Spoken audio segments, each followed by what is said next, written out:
बदायूं में एक जादुई करिश्मा हुआ है। यहाँ 110 बीघा बेशकीमती जमीन देखते ही देखते कागजों से ऐसे गायब हो गई जैसे गधे के सिर से सींग। इसे आप सरकारी तंत्र की नाकामी कहें या फिर भूमाफियाओं के साथ उनकी जुगलबंदी। आज उस शत्रु संपत्ति की कहानी जिसे प्रशासन की नाक के नीचे से माफियाओं ने अपनी जागीर बना लिया। बदायूं का प्रशासन सो रहा है या फिर कमीशन की लोरी गाकर माफियाओं को सुला रहा है। देखिए ये खास रिपोर्ट और खुद तय कीजिए कि आखिर बदायूं में राज किसका है।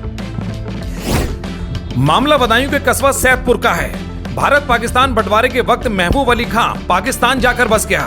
उसकी सैदपुर, भगवानपुर, शेरदांजपुर, नदवारी और मनवा गांव में फैली 110 बीघा बेशकीमती जमीन और सैदपुर का 3 करोड़ का मकान सरकार ने जिसे शत्रु संपत्ति घोषित किया था, लेकिन आज ये पूरी जमीन भूमाफियाओं के चंगुल में है। कैसे चकबंदी अधिकारियों के साथ मिलकर एक ऐसी साजिश रची गई जिसे सुनकर आप दंग रह जाएंगे। कागज पर 110 बीघा जमीन का नामो निशान मिटाने के लिए उसे 1/100वां अंश दिखा दिया गया। यानी सीधे शब्दों में कहें तो सफेद पोस्ट मिली भगत से सरकारी संपत्ति को कागजों में गायब कर दिया गया और पूरे भूभाग पर अवैध कब्जा जमा लिया गया। यहाँ पर हमने कस्टोडियन की संपत्ति, जो हमारे दादा 5 भाई थे, उसे डील करामत खां के एक गालिब अली खां, एक तालिब अली खां, एक अल्लन खां, एक कल्लन खां, एक आगा अली खां, ये 5 बेटे थे। और 5 बेटों में जो कल्लन खां के बेटे थे मोहब्बे अली खां, कल्लन खां पुत्र मोहब्बे अली खां, इनके 6 बेटे हैं। वो 6 बेटे महफूज अली खां, इब्ने अली खां, मसूद अली खां, मंजूर अली खां, ये 6 बेटे पाकिस्तान चले गए। 47 के बाद ये पाकिस्तान चले गए, जो कि सरकारी संपत्ति, शत्रु संपत्ति है जिसका गवर्नमेंट को जाना चाहिए। और एक इनका मकान भी है, एक मकान है जिसकी कीमत करीब लगभग 3 करोड़ रुपए और 5 दुकानें हैं।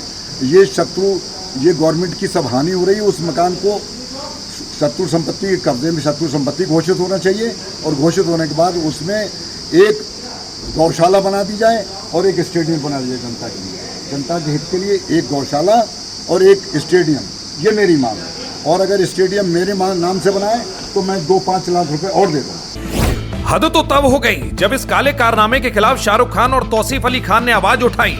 तौसीफ ने जब सच का आईना दिखाया तो माफियाओं ने उसे ही फंसाने के लिए जान से मारने का फर्जी मुकदमा दर्ज कराने की नापाक कोशिश की। ये माफियाओं का डर फैलाने का पुराना खेल है, लेकिन अब और नहीं। मामला कोर्ट में है, लेकिन भू माफिया सह खातेदारों के साथ मिलकर जमीन बेचने की फिराक में है।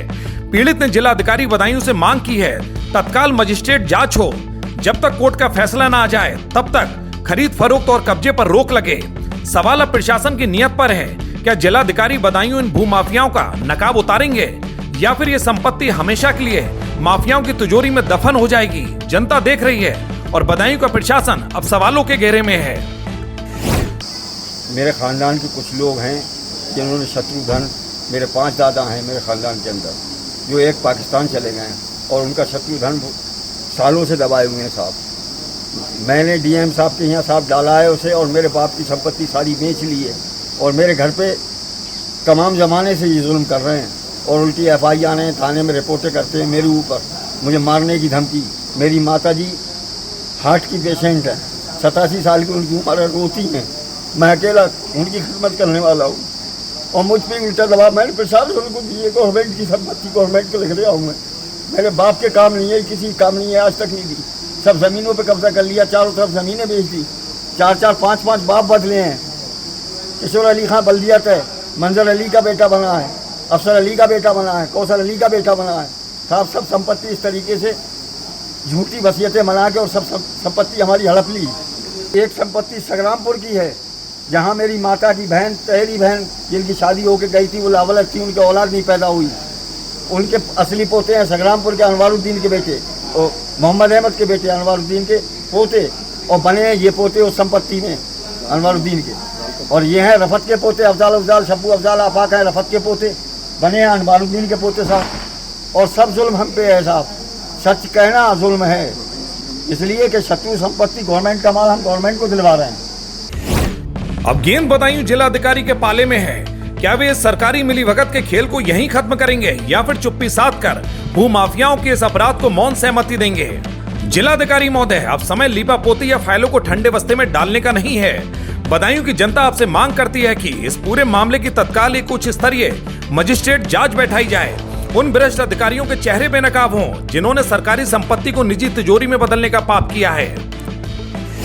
माफियाओं की हनक तभी टूटेगी जब उन अधिकारियों पर हथकड़ी लगेगी जिन्होंने कानून की आड़ में इस लूट को अंजाम दिया है। अगर आज आपने सख्त कार्रवाई नहीं की तो बदायूं का हर नागरिक ये समझने पर मजबूर हो जाएगा कि यहाँ प्रशासन का नहीं बल्कि भूमाफियाओं का राज है। साहब, कलम चलाइए और बदायूं की इस बेशकीमती जमीन को माफियाओं के चंगुल से मुक्त कराइए।